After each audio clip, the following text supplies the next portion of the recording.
Hello again. Now, there's been a fresh outbreak of violence against civilians in Afghanistan. At least 8 people have been killed in a suicide attack that apparently targeted the Indian consulate in the eastern Afghan city of Jalalabad.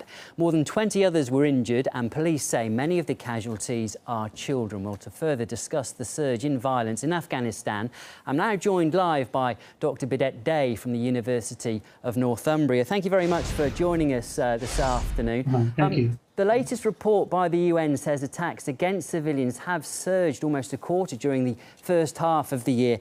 How much do you think that's reflected in the fact that international forces are handing security to the Afghan authorities?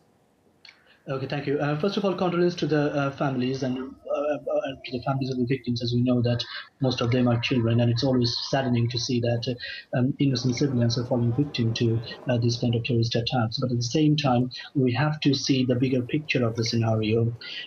International forces have been there for quite some time now, but at the same time, we all know that the Taliban are the creation and imagination and organization of CIS. It's no secret anymore. So now.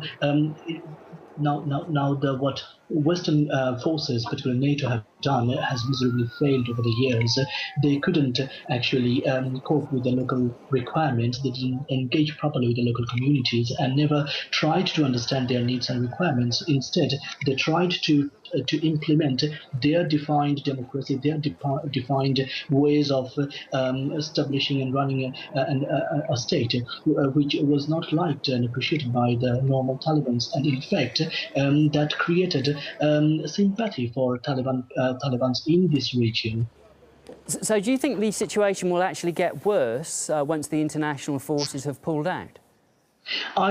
I think that the first thing is you have to actually empower the local administration, the local authority. You have to give them the confidence. It is a colonial mindset to argue that the developing countries are less than capable to run their own, to solve their own problems and run their own ways. But instead, if you import the Western propagated administration in those regions, that won't going to work out anyways. But at the same time, you have to understand this particular country has been plagued by terrorist attacks, civil war, and so forth for the last 3 decades. So they have to be given time, and they have to be allowed to have their own confidence to run their own state.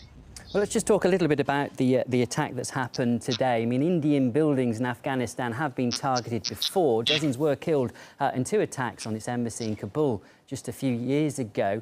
Do you think that's coincidence, or is there some sort of grudge there?